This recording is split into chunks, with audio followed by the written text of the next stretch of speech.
Today special వచ్చేసి దొండకాయ fry అండి, చాలా బాగుంటది. 3, 2, 1. Hi friends, welcome to Chinna vlogs. చూడండి, ఈరోజు చేసుకున్న రెసిపీ వచ్చేసండి దొండకాయ ఫ్రై అండి. చాలా బాగుంటుందండి. లంచ్ బాక్స్లోకి ఈ ఫ్రైని వేసిస్తే అన్నంలోకి అసలు చిన్నపిల్లలు చాలా ఇష్టంగా తింటారండి. ఒక్క ముద్ద కూడా మిగిలికుండా అంత ఇష్టంగా తింటారండి. నేను చేసే విధంగా ఒక్కసారి ఫ్రై చేసి చూడండి, చాలా బాగుంటుంది. చూడండి, దాంట్లోకి నేను ఒక పావు కేజీ అయితే దొండకాయలను అయితే తీసుకున్నానండి. నీట్గా వాష్ చేసుకొని చిన్న చిన్న ముక్కలుగా అయితే కట్ చేసుకుందాం. చూడండి, 2 or 3 టైమ్స్ అయితే నీట్గా వాష్ చేశానండి. ఇంకా చిన్న చిన్న ముక్కలుగా అయితే కట్ చేసుకుందాము.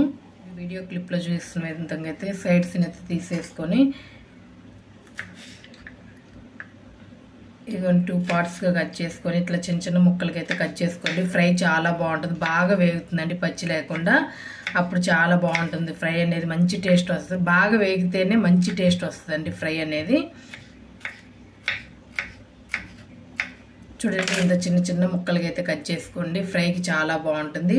అన్నీ కూడా ఇట్లనే కట్ చేసుకుందామండి. చూడండి, వీడియో క్లిప్లో చూసిన విధంగా ఇంత చిన్న చిన్న ముక్కలకి అయితే కట్ చేసుకోవాలండి. నేను నిన్ననేనండి తీసుకుంటే దొండకాయల సంతకెళ్ళి, కానీ కొంచెం లైట్గా అయితే పండాయి. అవి కూడా వేసేసుకున్నానండి, కట్ చేసుకున్నాను. చూడండి, దొండకాయలను అయితే ఎప్పుడైనా మార్కెట్ నుంచి తీసుకురాగానే అయితే చేసుకుంటానండి నేను, కానీ ఇట్లా లైట్గా పండాయి. నేను ఇంక వేస్ట్ చేయకుండా వేసానండి, చాలా బాగుంటుందండి. చూడండి, ఇంత చిన్న చిన్న ముక్కలుగా అయితే కట్ చేసుకున్నాము. ఇంక ప్రాసెస్లోకి వెళ్ళిపోదామండి. దొండకాయ ఫ్రై కోసం అయితే నేను ఇట్లా వెడల్పుగా ఉన్న కళాయిని అయితే ఒకటి పెట్టుకున్నానండి. స్టవ్ అయితే ఆన్ చేసుకుందాము. చూడండి, స్టవ్ అయితే ఆన్ చేశానండి. కళాయి హీట్ అవ్వాలి. చూడండి, కళాయి అయితే హీట్ అయిందండి. 3 స్పూన్స్ అయితే ఆయిల్ వేసుకుంటున్నానండి.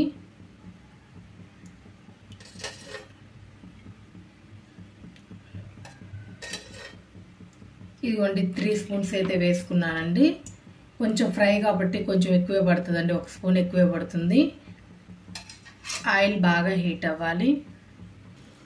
చూడండి, ఆయిల్ అయితే బాగా హీట్ అయిందండి. కొంచెం ఆవాలండి. ఇదిగోండి పచ్చిపప్పు, మినపప్పు, ఇదిగోండి కొంచెం జీలకర్ర,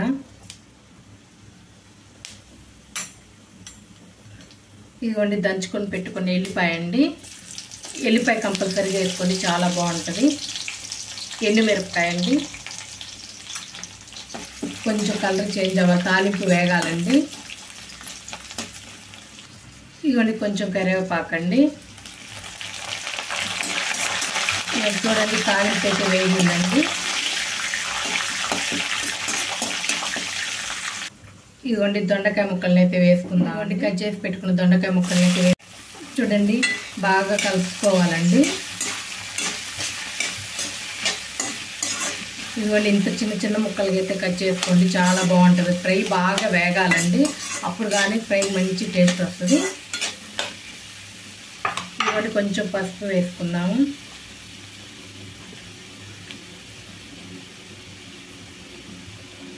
ఇదిగోండి సరిపోతుంది.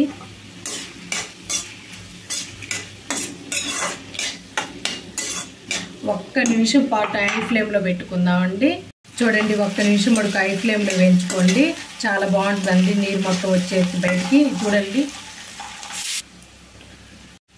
చూడండి 1 నిమిషం వేగిన తర్వాత హై ఫ్లేమ్లో, మీడియం ఫ్లేమ్లో పెట్టుకొని ఉప్పు అయితే వేసుకోవాలండి.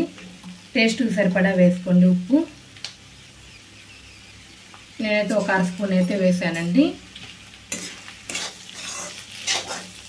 ఇట్లా బాగా కలుపుకోవాలి.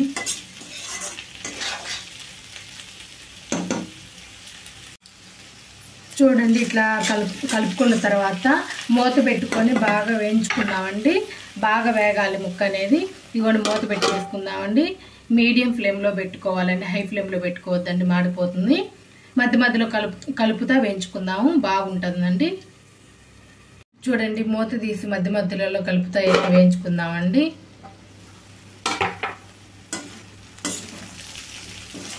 ఇట్లా మూత పెట్టుకోవడం వల్ల అన్నీ బాగా వేగుతాయండి, ఈవెన్గా వేగుతాయి.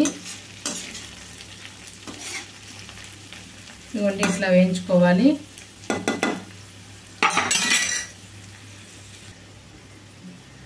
చూడండి, ఇట్లా మధ్య మధ్యలో కలుపుతా బాగా వేయించుకోవాలండి. ఇది వేగేలోపు ఒక కారం పొడి అయితే రెడీ చేసుకుందామండి.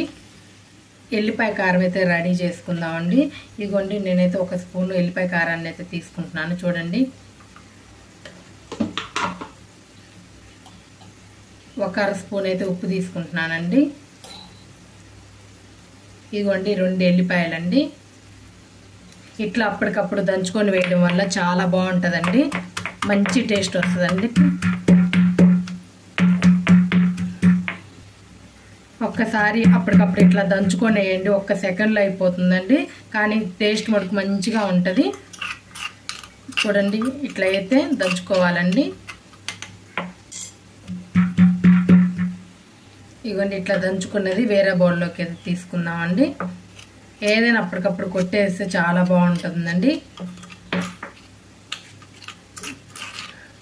చూడండి, ఇట్లా ఉంటే సరిపోతుంది. ఈ కారం వేస్తే చాలా టేస్ట్ ఉంటుందండి. చూడండి, ఈ కారం పొడి అనేది ఫ్రైకి చాలా టేస్ట్ని ఇస్తుందండి. ఇది పక్కన పెట్టేసుకుందామండి. చూడండి, ఇట్లా వేగింది కదండి. 1 నిమిషం ఆపే ముందు 1 నిమిషం ముందు మనం ఎల్లిపాయ కారం కొట్టి పెట్టుకున్నాం కదండి, అది వేసుకుందామండి. కారానికి సరిపడా వేసుకోండి. చూడండి, నేనైతే 1 స్పూన్ వేస్తున్నానండి. చూసుకొని అయితే వేసుకోండి, కారం ఎక్కువ ఉంటుంది. చూడండి, నాకైతే కారం కరెక్ట్గా సరిపోయిందండి. మీరు చూసుకొని వేసుకోండి, ఉప్పు సరిపోకపోయినా వేసుకోండి. ఫస్ట్ వేగేటప్పుడు ఉప్పు వేసామండి, ఎల్లిపాయ కారంలో ఉప్పు వేసాము, చూసుకొని అయితే వేసుకోండి. చూడండి, నాకైతే కారం ఉప్పు కరెక్ట్గా ఉందండి. ఎల్లిపాయ ఘాటుతో మటుకు చాలా బాగుంటుందండి ఈ ఫ్రై. అన్నీ పచ్చిది కదండి వేసింది ఎల్లిపాయ కారం అనేది. 1 నిమిషం పాటు అయితే ఇట్లా మగ్గనిచ్చుకుందామండి. ఇదిగోండి, ఒక్కసారి అయితే మూత పెట్టేసుకొని 1 నిమిషం పాటు అయితే మగ్గించుకుందామండి, చాలా బాగుంటుంది. చూడండి, ఒక్కసారి చూద్దాము. ఇవన్నీ మంచిగా రెడీ అయిందండి. చూడండి, నేను చేసిన విధంగానే ఖచ్చితంగా ఒక్కసారి చేసి చూడండి, చాలా బాగుంటుందండి. ఎల్లిపాయ మడుకు ఎక్కువే వేసుకోండి, చాలా బాగుంటుంది ఈ ఫ్రైలోకి. ఇదిగోండి, మన దొండకాయ ఫ్రై అయితే రెడీ అయిందండి. స్టవ్ అయితే ఆఫ్ చేద్దామండి. ఇదిగోండి, స్టవ్ అయితే ఆపేస్తున్నాను. ఒక్కసారి అయితే ఈ విధంగా ఒక్కసారి దొండకాయ ఫ్రై అయితే చేసి చూడండి, చాలా బాగుంటుందండి. నా వీడియో కనుక నచ్చినట్లయితే లైక్ చేయండి, షేర్ చేయండి, కామెంట్ అయితే చేయండి. ప్లీజ్ సబ్స్క్రైబ్ చేసుకోండి. Thank you.